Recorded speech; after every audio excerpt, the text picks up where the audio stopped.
ਸਤਿ ਸ਼੍ਰੀ ਅਕਾਲ। ਤੁਸੀਂ ਵੇਖ ਰਹੇ ਹੋ ਦੈਨਿਕ ਸਵੇਰਾ ਟੀਵੀ। ਮੈਂ ਹਾਂ ਨੀਰੂ ਬਜਵਾਨ।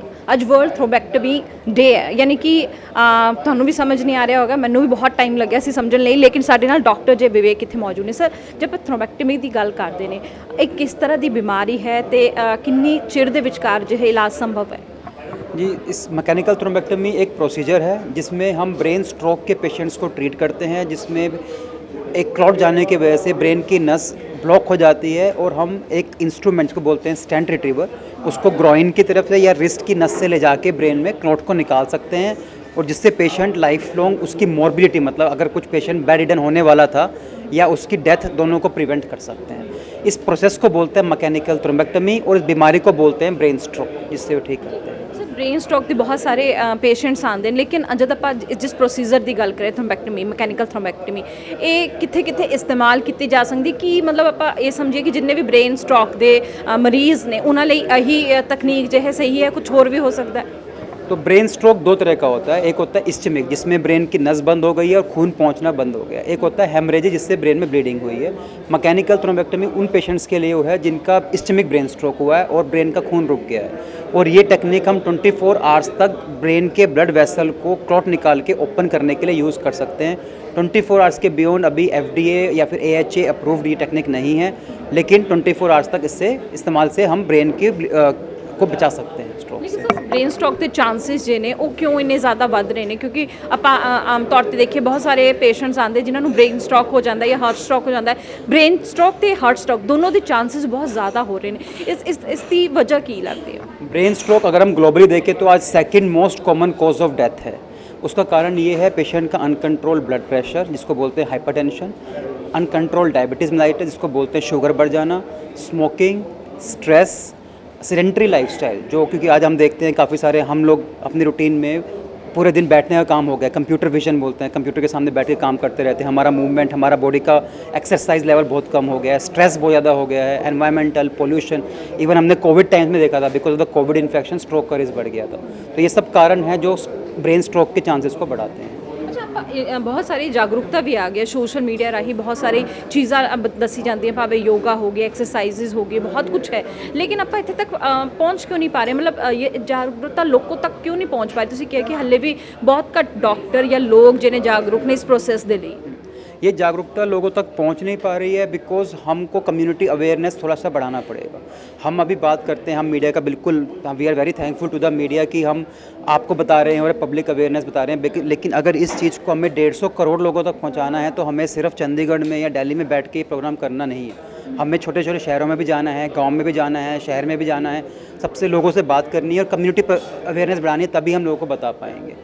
ये भी सवाल है क्योंकि बहुत सारे उत्थे दर्शक देख रहे होंगे, ब्रेन स्ट्रोक्स के बहुत सारे पेशेंट्स आते हैं, तुसीं क्या 24 घंटे तो लेके कुछ घंटिया तक दी हैगी है, लेकिन जो पुराने मरीज़ ने, जो पुराने अस्पतालों के विचकार है, जिन्हों का इलाज हजे संभव नहीं हो पा रहा, कि मतलब पुराना ब्रेन स्ट्रोक का मरीज़ भी इस तकनीक के राही ठीक हो सकता है?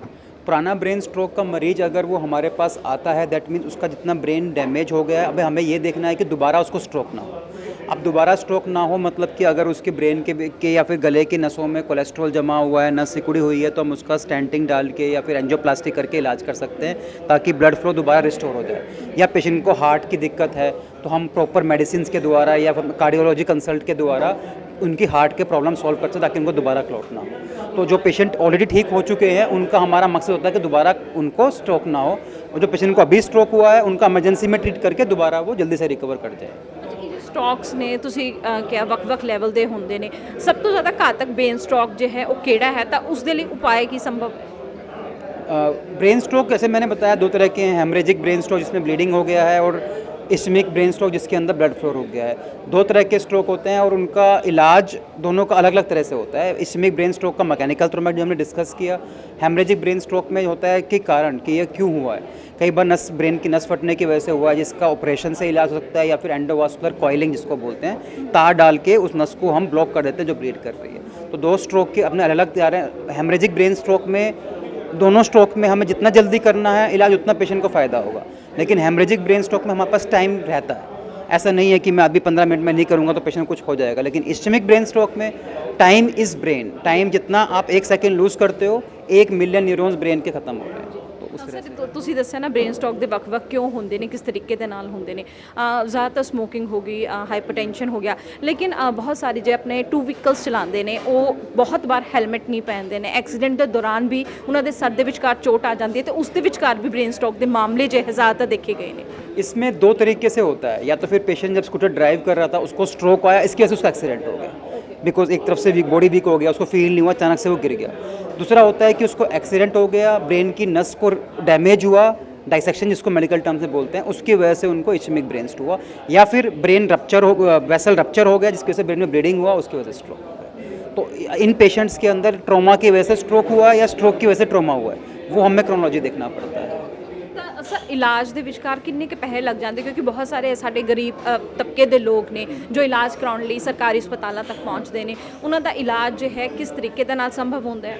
देखिए, जो मैकेनिकल थ्रोम्बेक्टमी के जो आयुष्मान भारत सेंट्रल गवर्नमेंट के जो रेट्स अप्रूव्ड हैं, उसी रेट्स में ही फोर्टिस में, हमारे पास फोर्टिस में आयुष्मान भारत का पैनल नहीं है, बट लेकिन हमारे पास उसी रेट्स में फोर्टिस में इलाज होता है। ठीक है, अगर पेशेंट गरीब है, हमें लगता है कि पेशेंट को ज़रूरत है, तो फाइनेंशियली हम पेशेंट का स्टेटस नहीं देखते हैं। पेशेंट का treatment is more important than the financial part. ये हमारा फोर्टिस का भी यही गोल है और हमारी तरफ से भी यही है। स्ट्रोक के लिए पेशेंट को हॉस्पिटल आना है, हम उसका ट्रीटमेंट करेंगे, क्योंकि फाइनेंसिस का बात हम पेशेंट से बाद में करते हैं, पहले ट्रीटमेंट इज़ कंपलसरी। ठीक है, ਤਾਂ ਤੁਸੀਂ ਸੁਣਿਆ ਕਿ ਬ੍ਰੇਨ ਸਟ੍ਰੋਕਸ ਦੇ ਲਈ ਜੇ ਮੈਕੈਨੀਕਲ ਥ੍ਰੋਮਬੈਕਟਮੀ ਜੇ ਹੈ ਇੱਕ ਕਾਰਗਰ ਜੇ ਹੈ ਵਿਧੀ ਸਾਬਿਤ ਹੋ ਰਹੀ ਹੈ, ਲੇਕਿਨ ਸਭ ਤੋਂ ਵੱਡੀ ਗੱਲ ਹੈ ਕਿ ਇਹ ਬ੍ਰੇਨ ਸਟ੍ਰੋਕ ਹੁੰਦਾ ਕਿਵੇਂ ਹੈ। ਬ੍ਰੇਨ ਸਟ੍ਰੋਕ ਦੇ ਲਈ ਹਾਈਪਰਟੈਂਸ਼ਨ, ਸਮੋਕਿੰਗ ਦੋ ਵੱਡੇ ਕਾਰਨ ਜੇ ਇਹਨਾਂ ਨੇ ਦੱਸੇ ਹੈਗੇ। ਉਸ ਦੇ ਨਾਲ ਹੀ ਇਹ ਵੀ ਦੇਖਣਾ ਬਹੁਤ ਜ਼ਰੂਰੀ ਹੈ ਕਿ ਐਕਸੀਡੈਂਟ ਦੇ ਦੌਰਾਨ ਟਰੋਮਾ ਦੇ ਕਰਕੇ ਸਟ੍ਰੋਕ ਹੋਇਆ ਹੈ ਕਿ ਸਟ੍ਰੋਕ ਕਰਕੇ ਟਰੋਮਾ ਹੋਇਆ, ਇਹ ਚੀਜ਼ਾਂ ਵੀ ਬਹੁਤ ਜੇ ਹੈ ਮਾਇਨੇ ਰੱਖਦੀਆਂ ਨੇ। ਲੇਕਿਨ ਸਭ ਤੋਂ ਵੱਡੀ ਗੱਲ ਹੈ ਸਿਹਤਮੰਦ ਹੋਣਾ। ਸਿਹਤਮੰਦ ਹੋਣ ਦੇ ਲਈ, ਤੰਦਰੁਸਤ ਹੋਣ ਦੇ ਲਈ ਸਾਨੂੰ ਜੋ ਹੈ ਸਵਸਥ